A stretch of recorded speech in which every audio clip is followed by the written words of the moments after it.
New Orleans 102.3. This is Good Morning Comrade, Jeff and Robert. Jeff, you don't sound too good. Yeah, because I got COVID. Oh my God. It's bad. So 2 weeks into the school year, the first day of the second week on Monday, good old Jeff, tested positive for the novel coronavirus. Can you believe it? The most surprising thing about this to me, honestly, is I survived the entire time, like almost 2.5 years, without getting it, including an entire school year last year. So, like, I feel like I was dodging bullets for a long time. And then as soon as I step out onto the field this year, right, as soon as I step onto the battlefield, just get riddled with them, you know? Oh, boy, we lost Robert again. Did we lose Robert? Well, anyway, yeah, old Jeff is sick. And, yeah, we'll have to figure it out, what's going on with this. And, hello? You there? Hello. Let's try this. I guess I connected without a VPN. Okay. So I'm glad. Thanks for doing that live on the air. No, I was spinning. I don't know if you saw me. I got to turn myself down again. Yeah. Okay. You hear me coming through your house, but no, I was spinning. Like we were both. Our videos were dead. Oh, okay. Cool. On my end, anyway. All right. Well, anyway, yeah. So here we are, Jeff and Robert. We're here. What's up with you, Robert? Work, terribleness, more computer problems. I'm more focused on you having COVID though. Like, how many times is this for you? This is the first time. I never got. No way. Yeah, totally. Like I was saying, blessed with COVID once. I felt like I was dodging. It's been like 2.5 years, right? I felt like I was dodging bullets for the whole time, just including an entire school year. You've been around them dirty kids and didn't catch it? Unbelievable.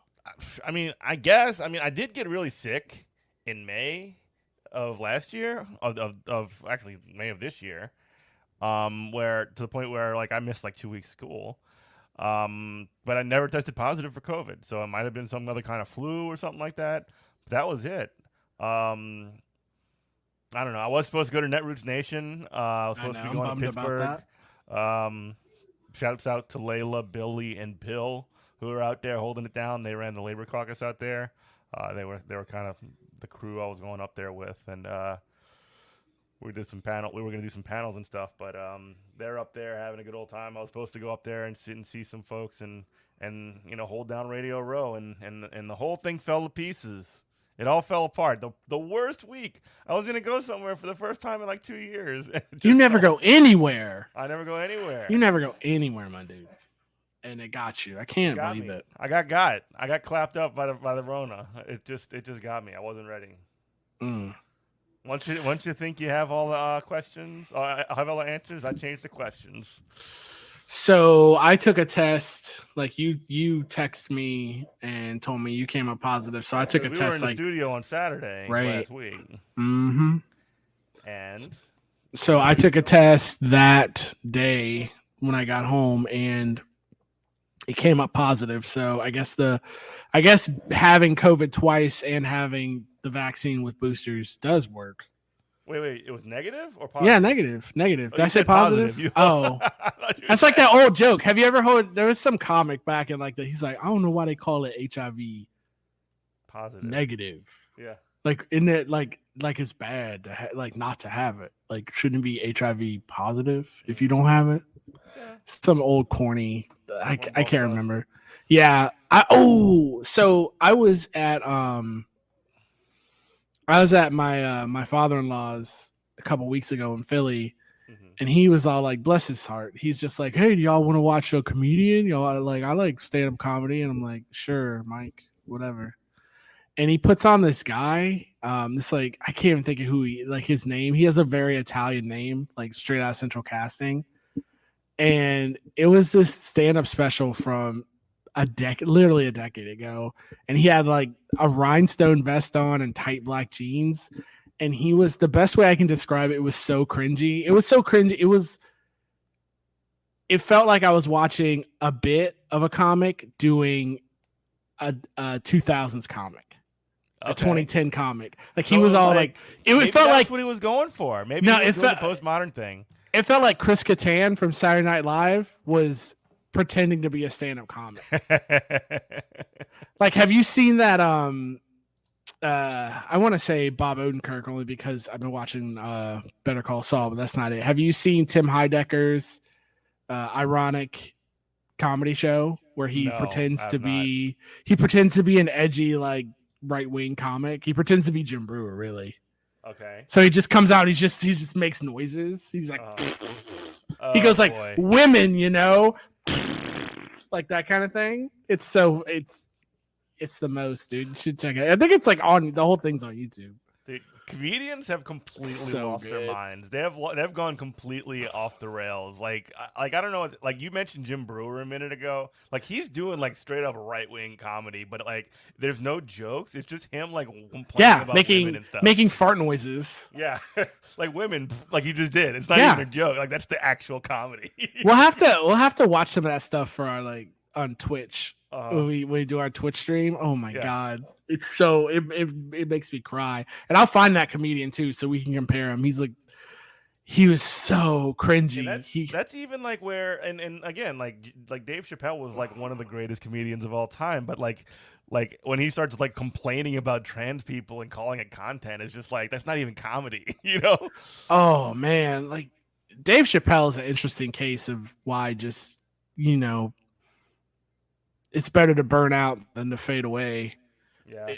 Like old Dave Chappelle, if Dave Chappelle, like a T-1000 Terminator, could go back in time or go forward in time, if old Dave Chappelle could go forward in time, he would just punch his old self right in the face. Yeah. It was like, how are you this guy? But yeah, it's funny you say that like comedians have lost their mind. Do you think Jim Brewer has lost his mind? He's gone like totally off the rails right now. That's the thing though. I think that a guy like Jim Brewer was never funny. No, he never was. He was never funny. What's his claim to fame? He was hanging out with Chappelle and did Half Baked. And he was Goat Boy. He was Goat Boy on Saturday Night Live. He had like a show. Didn't he have a show on like MTV? I think everybody had a show at one point. Yeah, in like the 90s, like everybody had a show on MTV. Everybody had a show. Like there was a Platypus Man on UPN, and they were just giving stand-up comic shows left and right. I think after that Snitch, Tim Allen had success doing Home Improvement. They were just like, oh, we can pay comedians on the cheap, and if one of these shows stick, then we'll be fine. Yeah. Just get a TV show. Get made, and then you could be a conservative now. Your audience is automatically changed because you're in the house of millions of people who don't like watch cable and are like using this as their gateway into the world. I just think it's funny though, because to just go back to what I said or to drive the point home, it kind of sticks in my craw when you say like, oh, people have lost their mind. I'm like, I think that people we're talking about were never funny. Yeah. Like, so. I know he's dead, speak ill of the dead or whatever, but like Norm Macdonald was not funny. Yeah. Never was. What's his claim? He did Weekend Update, which is the weakest part of Saturday Night Live. And he did The Man Show. He did do The Man Show with Jimmy Kimmel. Cool. No, that was Adam Carolla. That wasn't Norm Macdonald. No. Aren't they not the same guys? Those two guys. Wait a minute. Are they not the same? I know they're not the same guys, but in my mind, they're the same guys. That was Adam Carolla. Right, oh my God, you're so right. You're so right. So there's Norm Macdonald. I just brought his face up, and then Adam. Norm Macdonald was in a lot of those Adam Sandler movies. Like he was like one of the stoner friends or whatever in Happy Gilmore. Norm Macdonald looks just like Adam Carolla. They're almost the same guy. They're the same almost guy. The exact same guy. He faked his death. And like continued his career as Adam Carolla. He was just pulling double duty for too long. No way.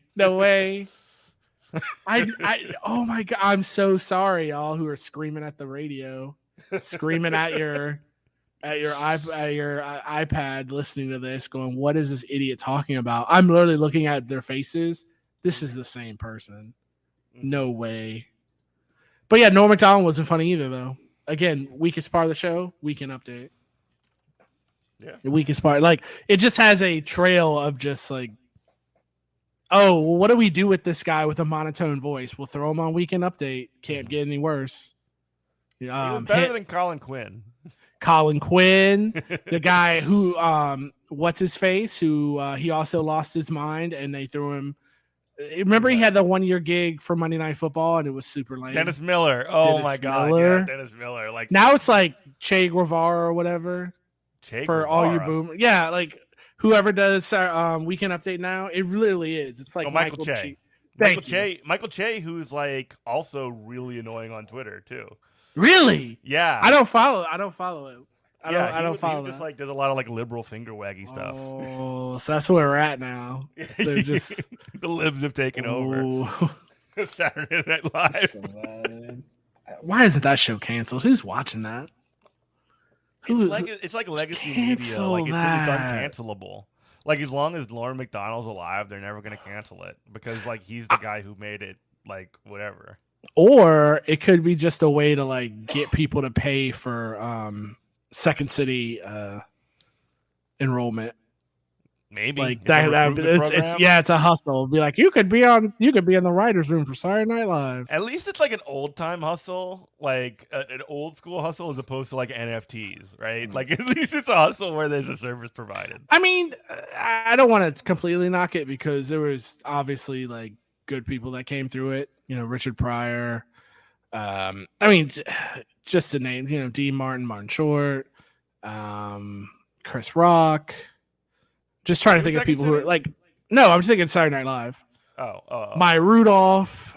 It's funny. Is she funny? Yeah, she is. She's funny. I like, she's funny and a good actress. I like, Chris Rock is the claim to fame. That's on there right now. I like, Keenan is obviously really cool. And what's her face? Not Molly. Like Molly Shannon's cool, but I'm thinking of the other Molly Shannon. Whatever the other Molly Shannon. What does that even mean? Whatever her name is, that's on there now. You know the lady. Let's see. SNL. I'll never forget. This is great having Google right in front of me. We do this at home. Yeah, it's good. Oh, Kate McKinnon's. I love Kate McKinnon, except that she dated Barry was the Weiss. One that was Hillary, right? Yeah, no, she was Elizabeth Warren. She was Hillary too. I think she was after the she was both after the Trump after Trump got elected in 2016. They had some kind of like tearful, like not even trying to be funny, really super cringe, like Eye of the Tiger video or something like that. It was really wild. Well, I used to be really into Kate McKinnon. Like I had a crush on her, even though she's a lesbian. But she also dated Barry Weiss. So you're dead to me. You are super dead to me. That's a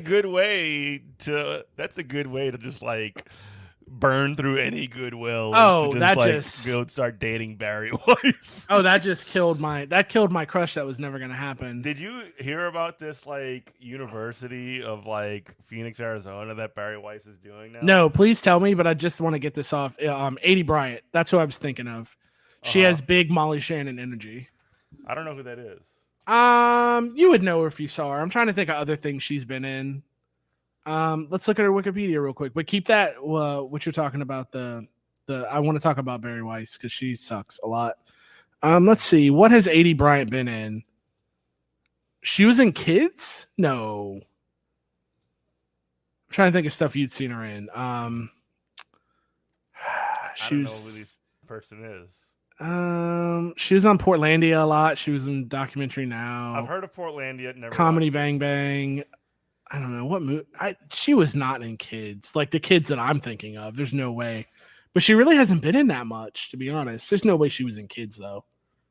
No, because that was 2014. Kids was out in like 2000. No, Kids was like we used to watch that VHS in high school, so that was 1997.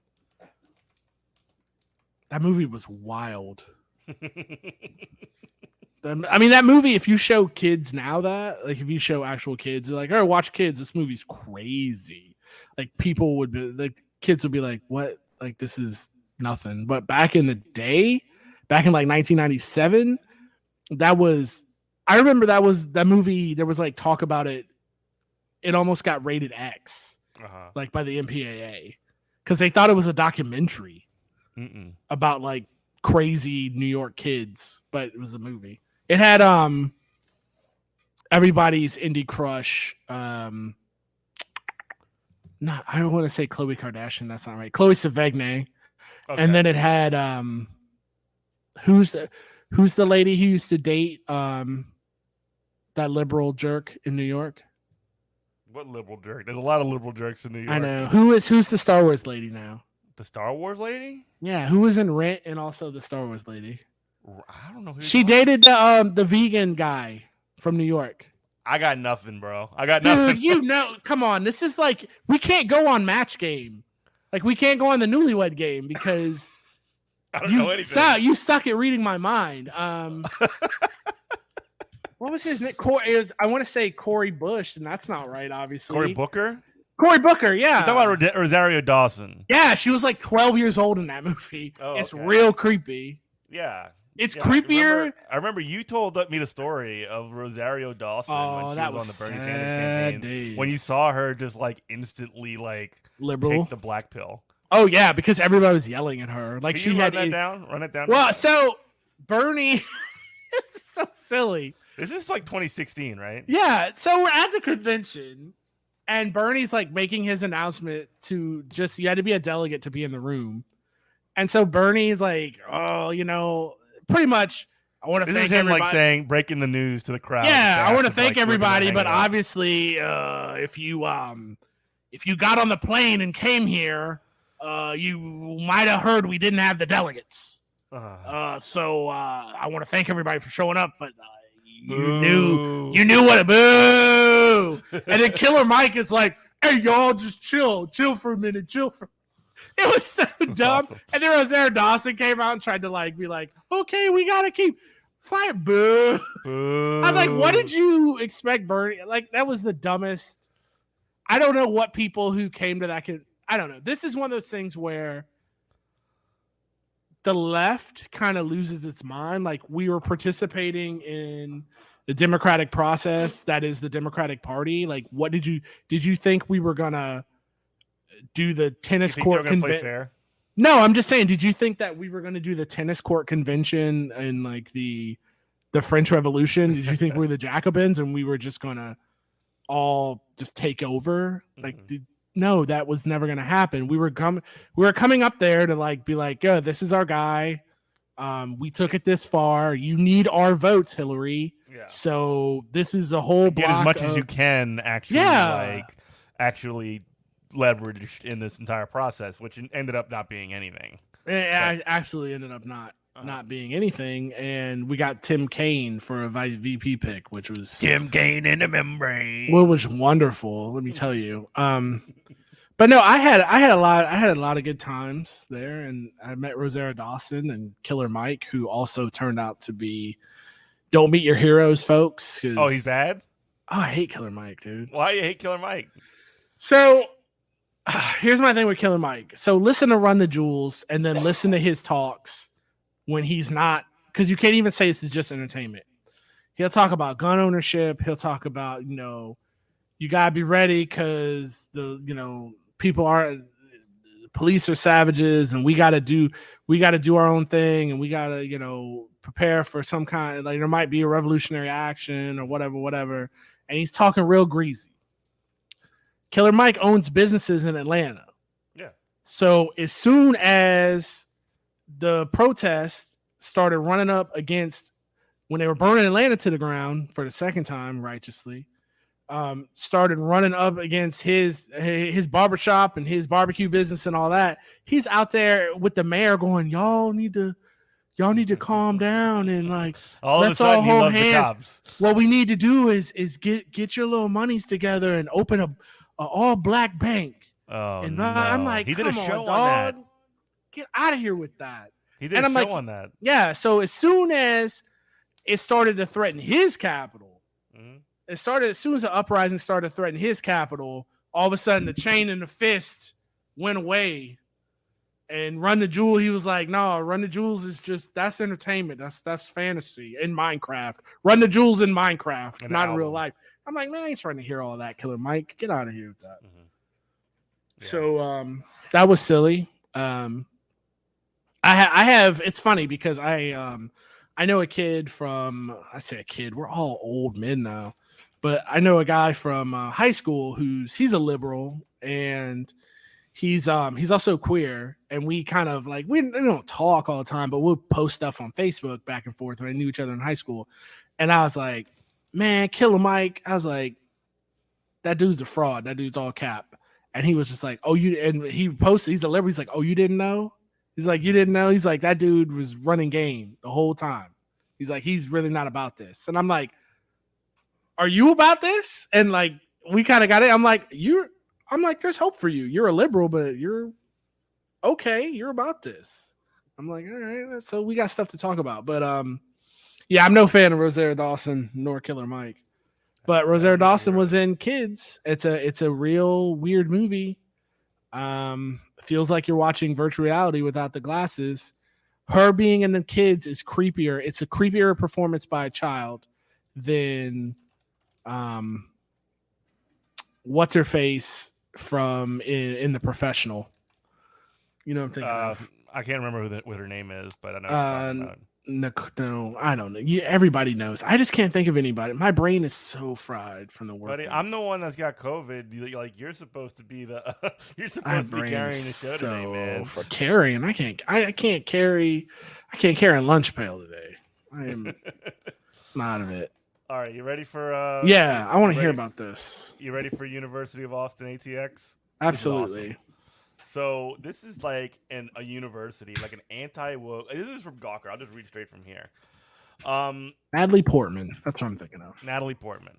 All right. Gawker. The University of Austin, the unaccredited anti-woke university, launched last November via Bari Weiss's Substack, not to be confused with the actual institution of learning at the University of Austin, Texas at Austin, officially has students, approximately 80 of them, working away on their unofficial certificates from June 13th to 24th. So like a 2-week, probably a 10-day program, 11-day program. Mm-mm.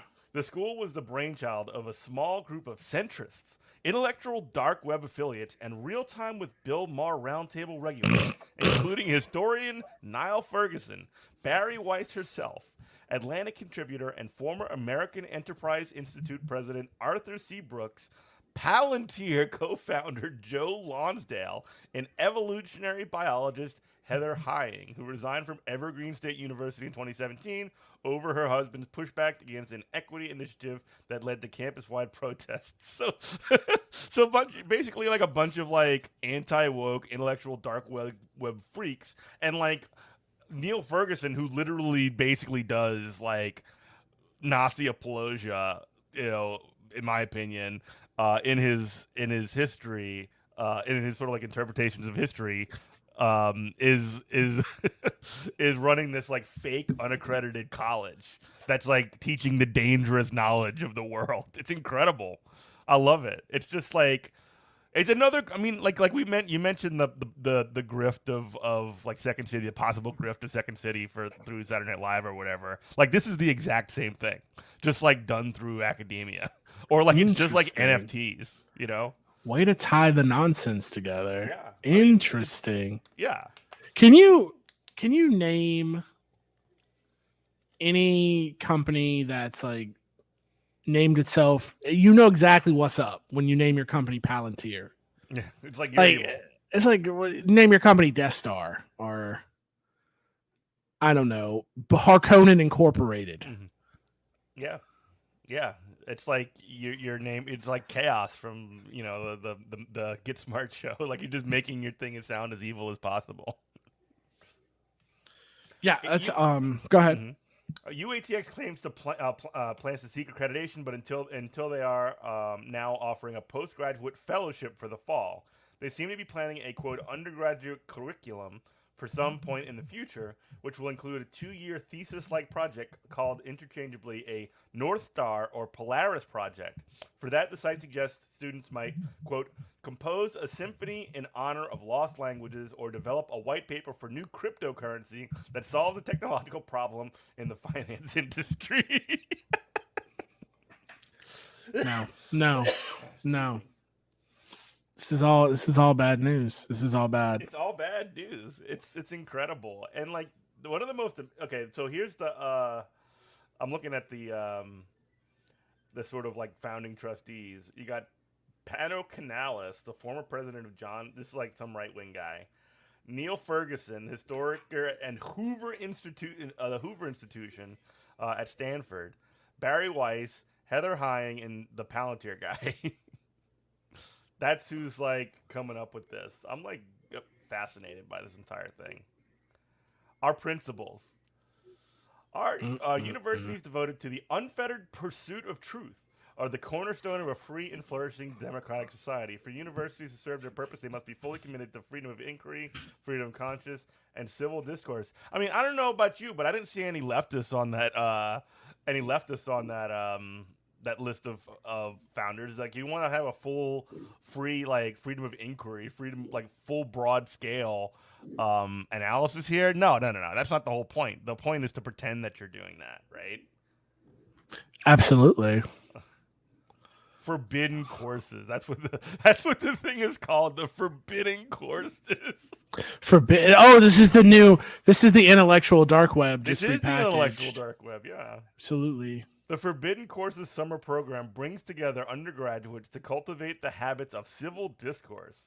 In discussion-based seminars and practical workshops, students will discuss and debate the most vexing questions of our time. It's awesome. It's so whack, dude.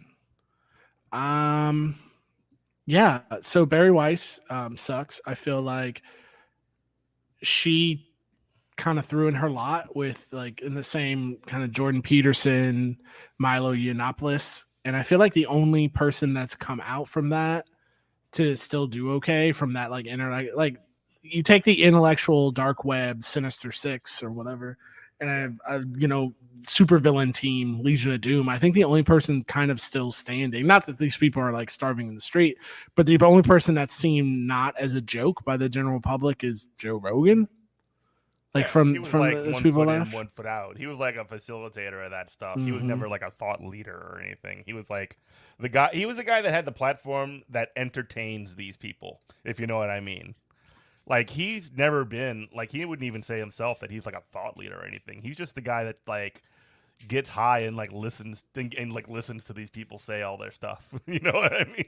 Yeah, that's awful. I have a story for you that I just thought of off the top of my head. This is breaking news, folks, because we were talking about this at work. So I'll set the stage. This is the Good Morning Comrade Entertainment Corner. Do you watch the streaming shows? Do you watch the apps? Do you watch the Disney Plus? I've not watched the Disney Plus in a while. So there's a She-Hulk show that aired yesterday. One of my favorite comics. Yeah, me too. I was having this discussion. I used to pick that one up in like the Peter David era and stuff like that. One of the Peter David eras. Like I was having this discussion with guys at work who are like comic book kind of pop culture guys. The kind of guys that have like Funko Pops, and they're like, on their desk, and I'm like, man, She-Hulk's trash. I don't understand why they want to put that out. It's like Are you serious? The liberal like. They always want to do something feminine or whatever. And I said, man, no, She-Hulk rules, and here's why. She-Hulk's one of the funniest comic book characters of all time. The idea of what makes her cool is like it's not her powers, it's that she can't turn. She's a big green woman, and she can't turn back into like a normal woman like the Hulk can. So she just has to live like that, and she's an attorney. Yeah. So that's like her first thing is she has to like find stuff to wear to go to court, and it's like funny, and she fleshes out the rest of the Marvel universe because she makes the Marvel universe seem real, like an actual lived in place. And so she can like be in a lot of places to where like, oh, well, what happens when, you know, you fight the bad guys, but there's a bunch of collateral damage and the city's trying to sue Spider-Man over, you know, fighting in the street with Dr. Octopus, and Spider-Man like destroyed a building, and he had, you know, who's going to defend him in civil court, and it's going to be She-Hulk. They kind of stole the Harvey Birdman attorney at law gimmick. Remember that show? Yeah, absolutely. They stole that from She-Hulk, essentially. They basically took She-Hulk's idea and just put it on like Hanna-Barbera cartoons from the 1930s or 1950s or whatever, right? Yeah, absolutely. No, I never thought about that, but I will co-sign on that. I will go to the wall with you on that and say that is accurate. The reason why I'm bringing it up in this context for the show is that, so I saw the trailer for this thing and I was like, interesting premise. I like She-Hulk. I hope this is good. This seems written fine. You know, I already have Disney Plus. I'll watch it. But my thing is, why does this look like trash? Like, why does this look already dated? The show looks bad. And I mean bad, I mean visually bad. And it looks like they're doing CG from almost a decade ago. Remember the Hulk movie in like 2002? Like Ang Lee Hulk? Yeah, Ang Lee Hulk, like with just like the really bad CGI. That's what it kind of looked like. It kind of looks like that. And my first thought is that it looks bad because you're really putting a CG character. If you're going to do her CG, then you're putting her against a real world background, and then like the uncanny valley steps in because your eyes looking at this thing that your brain knows isn't real, and it breaks down the illusion really quick. And that's what I thought. I was like, the thing with like the Hulk is like he can smash something up really fast and easy. Yes. You don't have to see any human beings with a bunch of blurs. But yes, like the Hulk's not in a sitcom, which is what this is. It's a sitcom. She-Hulk, she has to be like in court, like making a case to a judge with like humans around her. Yes. So that was my thought of, oh, that's why this looks bad. But it still didn't sit right with me. I was like, this just doesn't look good at all. It just looks really bad. And I did a little digging, and I found out that the visual effects creators, the people who do the CG, are underpaid and had their work like rushed. They had crunch by Disney, and that's why it looks like trash. And so I'm going to read you this thing from Polygon. I just pulled something up real quick. She-Hulk's creators and star voice support for visual effects unions over rushed work. She-Hulk star Tatiana Maslany, series creator Jessica Gao, and producer Kat Corio have spoken out about CGI criticisms levied at the show. So I wasn't the only one who thought this, as well as their own concerns over the treatment of visual effects workers.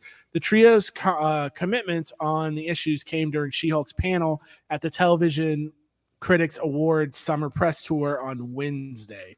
The date line on this is August 3rd. So this was a couple weeks ago. Mm-hmm. Over the last several weeks, several stories have come out from the visual effects house and their employees accusing Disney of being particularly difficult to work with.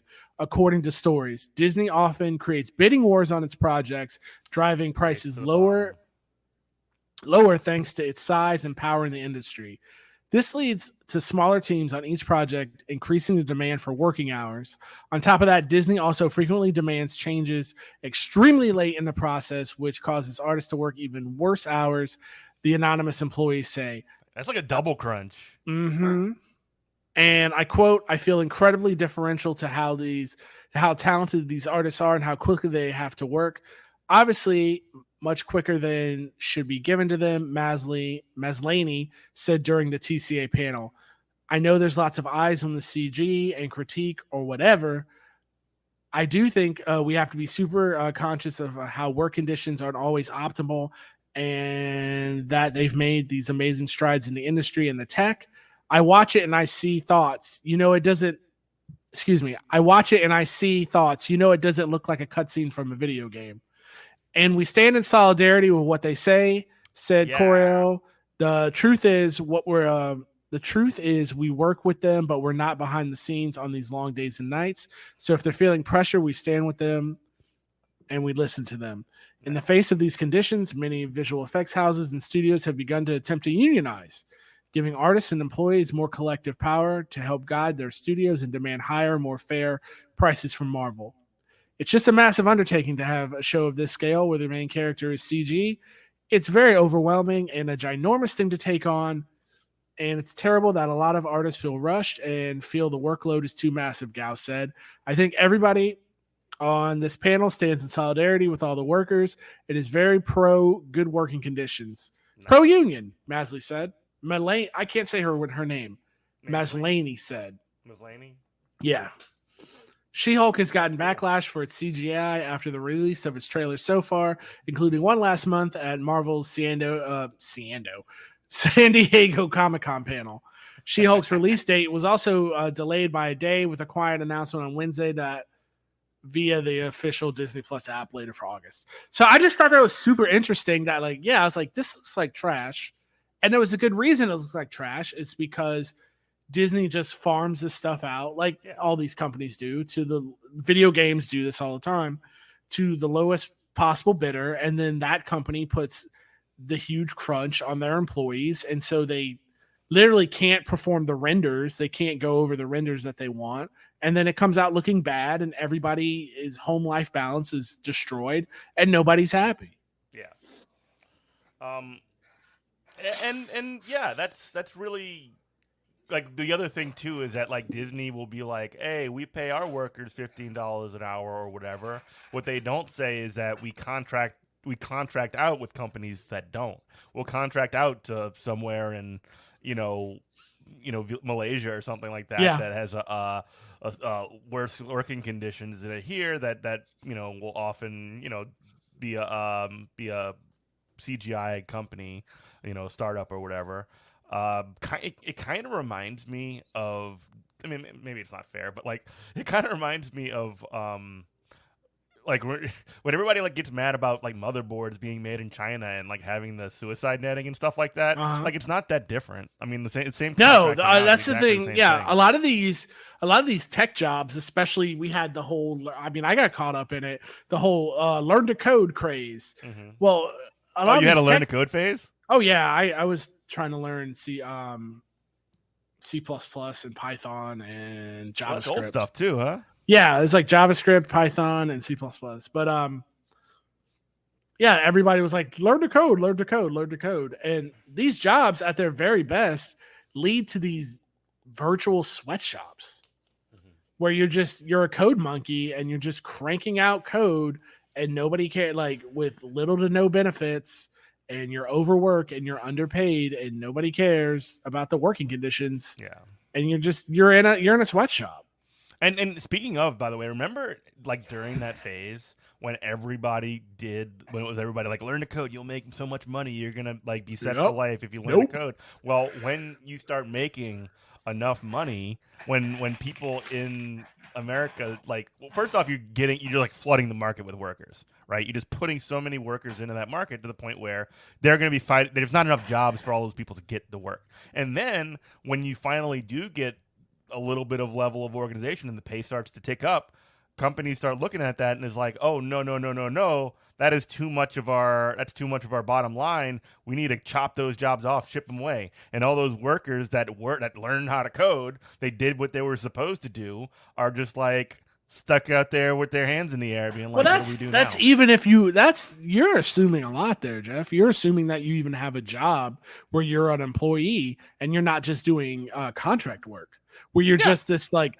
digital guy traveling the Dust Bowl, like just moving from digital job to job, doing contract work with no benefits, no insurance, no nothing. You get contracted out for one job and then you cut loose and then they keep contacting you back. It's almost like I'm surprised that they didn't have an Uber for coders, honestly. Like companies would just have an Uber where they would just like dial somebody up. They might exist actually, just like a task rabbit for coders or something. I don't know. I'm sure that exists. It has to. Where you can just bid. Somebody's like, "Oh, I can do that job," and it's just coders software engineers just underbidding each other. Yeah, just undercutting one another. Yeah. It's like a true race to the bottom type thing, and nothing is going to happen with that unless, unfortunately, I mean, it's not unfortunate; it's just the natural thing. You got to get organized on these sorts of things, and like the competition, like what we were talking about there is the whole crabs in a bucket thing. You know, that is literally what the capitalist system incentivizes people to just rip the other one down, to climb over the back of them to get out. And it never happens. You never get out of the bucket. You never get out of the bucket. No, not at all. Again, like, man, I feel so super fortunate to have the job I have. I just can't imagine. I'm not a things happen for a reason guy, because that's a really, when you start really exploring that, that's a dark path to be like, no. But it just the things that means everything that's bad happens for a reason. Absolutely. But the things that didn't work out for me, like like getting swept up into everybody should code garbage, that thank God that didn't work out for me, because so many of those people are stuck. Yeah. Because they've dumped so much time and effort and energy into literally learning new languages, and now again it's a race to the bottom, and their labor, their super important, super intense labor, which literally touches everything we do. Like we're on 3 different platforms and trying to do this show away from the studio, and literally, and it's all just held together by spaghetti code, man. Like a human being did that. Yeah. A human being put it all together, and those people are not getting paid. They're not getting what's worth. Especially when you've got a lot of these software programs. Like, I'm kind of going on a rant here, but and you can be like, well, how much is, if I program something and I'm selling the software. If somebody programs something for me and I'm selling the software, then I can only pay how much the free market will bear, and how how much I can sell it for. But like a lot of these software programs, a lot of these are cell phones, these quote unquote free apps, free software. They're selling our data, so they're making money off the. Even the ones that do charge still make money off the front end and the back end. Like I was complaining the other day that my hard drive was acting goofy. So I was just like, okay, I'm just going to install Windows. And I was like, how much can Windows be? $1, $10? No, it's like $200. It's like $150. Yeah. And I'm like, you got to be kidding me. So I'm like, okay, I'm going to definitely just download this. And so I just downloaded a copy from an old computer, transferred to my new hard drive, whatever. But the whole time I'm thinking, even if I just went to Best Buy and bought this thing off the shelf, bought the memory stick, Microsoft takes $150 of my money for something that they're going to sell my data from anyway. Yeah. That's wild. And all that time, there's some coder behind the scenes holding this whole thing together, doing security patches, doing updates. Every time my computer's like, hey, we got to install update, and because we found some new security hole we got to patch, and your computer's going to shut down in 3 hours, and blah, blah, blah. Right. Like that was a human. That's a human being behind that, like not getting paid what they're worth. Yeah, that's why in my heart I want to be a Linux nerd, but it just doesn't. It's not it's not broad reaching enough. But like the idea of Linux does, like that hits with me. The fact that it's based on a community and designed to not necessarily run for profit. Sure, but there's a time to tinker, and there's a time where I just need it to work. You need it to and work. I just don't want to tinker. So I want to come home. I'm at a stage in my life where I want to come home. I want to press the button, and my computer boots, and I know it's going to boot within. So it's Windows or bust, man. Yeah. Well. That's my Microsoft commercial. It's Windows or bust. We tried everything else, man. Yeah, I know. Not a hashtag ad. We can't do hashtag ads on the radio. I just told y'all I pirated Windows. I don't think that's an ad. Yeah. I just told y'all I just literally just stole a copy from the internet and just no. You didn't steal it. I stole it, which I have what? Like, again, let's talk about this for a second. Let's talk about software piracy for a second. If you're stealing something, there's a whole debate to be had about software piracy and piracy in general. It's like is it stealing? Is it theft? Do goods actually change hands? Like, how can you steal ones and zeros, digital information, whatever? But going back to Windows, going back to like Adobe Suite or Windows, you want to charge me for money and you want to sell my data. You want me to be the consumer and the product. Pick one. No. Pick one or the other. If you want me to be the product and you want to give my data away, by all means, go for it. But you need to give me the end user thing for free. I mean, really, you just need to be Facebook. Like, Facebook's trash, but like, they at least don't charge me to use their platform. Like, I'm not. Again, I don't understand. They have annoying ads. They steal all of your data and all this other stuff. But so does Microsoft Windows. Yeah. Any app you use other than like Signal, they're selling your data, so I don't understand how in your right mind. Again, pick one. Do you want me to be the product, or do you want me to, or do you want me to be the consumer? Mm-hmm. I'm not going to be both. Yeah. There was an article I was looking for not long ago, that was talking about the same kind of context, but it was for like WWE. Like, there's an ethical way to watch WWE wrestling, but like the only way to do it ethically is to steal it. No, that's interesting. I don't understand. Like, how did that logic work? If you can remember it. Because basically, like, giving money to the, I don't really, it doesn't really jive with me necessarily, because like I'm not looking for ethical consumption or capitalism, if you know what I mean.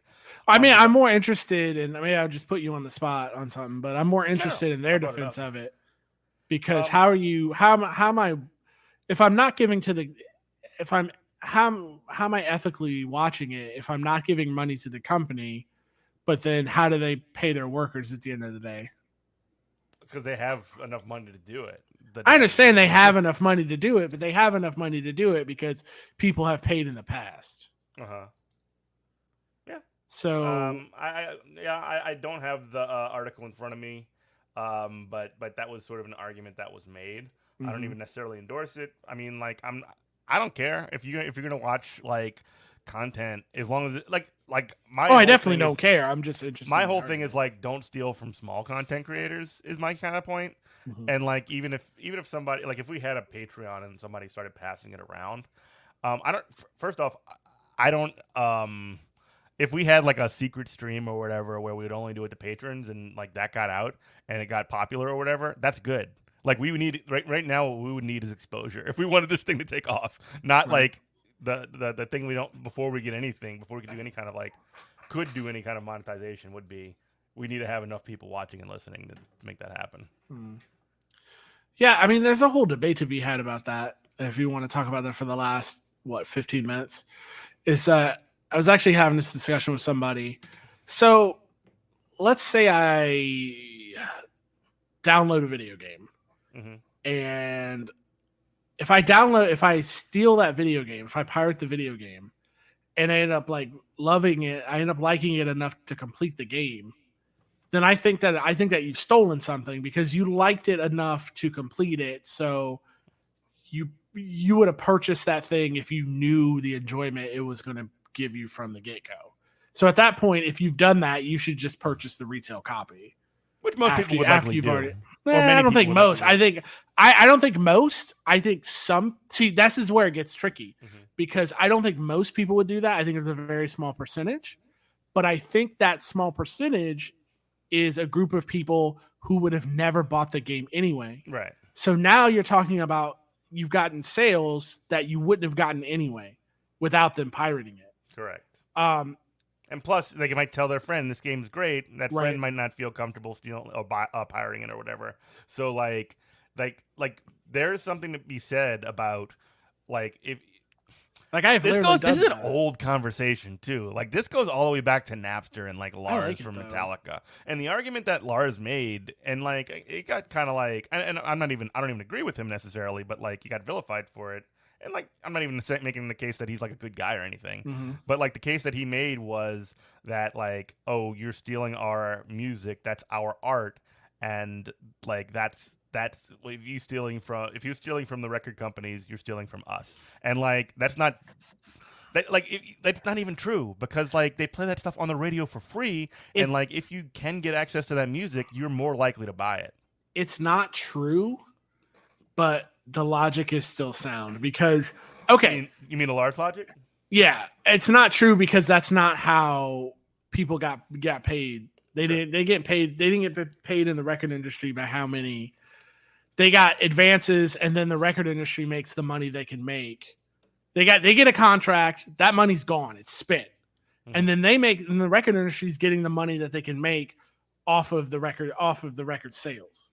Right. Now, if they have something where if you sell over whatever, some writer that says if you sell whatever, then if we move, then you get a cut of that. That's here nor there. But It's usually, a number so high that only so few people get it. The artists get a cut. The artists get an advance straight up, and that's the only money they ever see. That's why they get mad about like getting locked into these multi album deals. That's why Prince changed his name to try to get out of his Sony contract. Because they give you this big old bag of money on the front end. Right. And then they own your ass on the back end. So that's technically, so what he said was technically not true. But the point where I think where it's stealing is you went out and you actively looked for that Metallica. And I'm going to say how this is different from video games. Okay. You went out and you wanted that awful album, Some Kind of Monster. You wanted that. So you downloaded it. Where if you can say like, and there's already a demo on not online, but on back in the day with the radio. So one or two songs in the album already. Mm-hmm. And then even, back in the day you could go to Sam Goody store or whatever. And a lot of these places would have like a listening station where they would have like the latest releases and you could just listen to them right then and there. So with that being said, you guided your internet connection to BearShare, Napster, Kazaa, whatever, to find that. Yeah, LimeWire. If you download LinkinPark.exe. You guided your internet connection to find that BitTorrent because you already knew you wanted it. You already knew what was on there, and you knew you liked it. Now, the reason how that differs with video games, and this is where it gets into like the psyche of the pirater. If you were like, hey, this game is out. I know I want this game. This game looks sick. I just don't want to spend $60 on it. You stole it. Because that is a sale that they would have gotten from you if torrenting piracy did not exist. Now, if you're just like, oh, what is this? This looks okay. I saw a guy play this on Twitch for a couple minutes. Oh, there's a torrent for it. I never thought about it before. I saw a couple minute video for it on Twitch or YouTube or whatever. I never thought about this game before, but I will download this. And if you download it and you loved it and you played it to completion, you've also stolen. And now you should buy it. But if you downloaded the game, just having the file on there on your computer, and let's say you play it for an hour and you go, this is the worst piece of garbage I've ever played in my life, and then you just delete it. Did you steal anything? I say no, because you had no intention of searching that out particularly at any cost.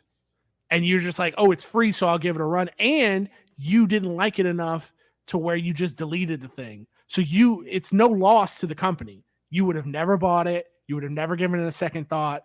And you didn't like it. You didn't even get the enjoyment out of it. So they didn't lose anything.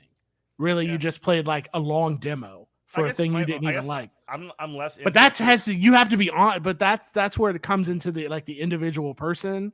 And this is more of a theoretical, like philosophical conversation to where is that person being honest with themselves? Well, I'm less interested in that, like that dynamic, and I'm more interested in, okay, you're gonna steal the latest, or you're gonna pirate the latest, Bethesda game, or what's the Assassin's Creed? Yeah, sure. Ubisoft, giant soulless corporations that Sure. If somebody pirates a game, then nobody really cares about it. I have less of a problem with that than somebody like pirating Norco or Night in the Woods or some like small scale indie publisher that is trying to make it, and they could probably, they could use the exposure no matter what. But they can they would definitely benefit more from purchases of their product and getting more. I don't know. Well, Gabe Newell, who the quote unquote victim here matters, is paramount to me as opposed to the consumer experience. And then there's another philosophy on that in general. That Gabe Newell, the guy who owns Steam, who created Half-Life, he said if you give, and he was right, if you give people a more convenient option than to purchase, they'll just purchase instead of pirate because they're just being bored. And if you look at things like Game Pass, and where you can just pay an amount and you play, a bunch of games for one monthly price, piracy of video games is almost non-existent now. Yeah, because so games are on PC, they're so cheap. Or Steam makes things really easy, or whatever. Yeah. Like one of the things that's happening right now is that HBO just consolidated a bunch of its stuff. Like it just deleted a bunch of Sesame Street episodes, or it removed it from streaming. It didn't delete it, and part of that it kind of cut off a whole chunk of it. A bunch of CW shows or WB shows, I can't remember, but Warner Brothers shows. That's really kind of gonna increase levels of piracy because you made it more difficult to watch these programs. You made it more difficult to get this content. So piracy is going to go up, and unfortunately, what happens after that is policing of piracy goes up as well. Which, I mean, again, I don't care if there's no, I don't care either. I don't care if there's a stream of WWF wrestling from 1993 running on Twitch 24/7. I don't care, but I know that when that comes up, Twitch might eventually use that like YouTube does and have real-time content modding and DMCAing and stuff like that. Which is, I mean, that's kind of my example to exactly what I'm saying. I don't care. The piracy itself, police that more is my problem. The piracy itself doesn't it doesn't interest me. It's the philosophical idea of how you have to be able to claim loss for digital goods, and when I think only the end user can really decide when that loss is. Just to wrap up, just take that idea of people streaming old WWF wrestling on Twitch. So if I have no intention ever to buy the WWE network and I'm watching this on Twitch, well, how could I be stealing it? Because there's no loss. And I never had an intention to buy it. I'm not going to buy the network. Now, if the network would drop down to a price to where I'd be like, oh, I would spend money on this, but I'm still choosing not to. Now I think you could talk about theft, but only the end user can know that for sure. Does that make any sense? Yeah, it does. I just don't care about that. Yeah, I don't care. No. I'm saying I don't care. It's just a thought experiment. In the real world, I could less. Yeah, it's just a thought experiment. Well, anyway, one super last thing before we get out of here, and this is just gonna have to be a quick shout out. The Memphis 7. Are you familiar with the Memphis 7 from Starbucks? There were basically 7 people. They walked on out. Well, they got fired. A couple of this has to be different people then. This is great because I can't even keep up. People getting fired, people 7, walking out. This is great. They got fired a while ago from their Starbucks job for organizing on the job. And they were ordered to be reinstated by the NLRB, or by a federal judge, rather. And then as soon as they got reinstated, they just decided to stage a walkout, which is awesome. So base. So shouts out to the Memphis 7. We love you guys. And anything before we get out of here, Robert? No. Pet your dogs and cats. Yeah. Get your animals spayed and neutered. Get your animals spayed and neutered. Cool. Well, thank you for listening. This has been Good Morning Comrade. You are listening to WHIV LP New Orleans. We love you.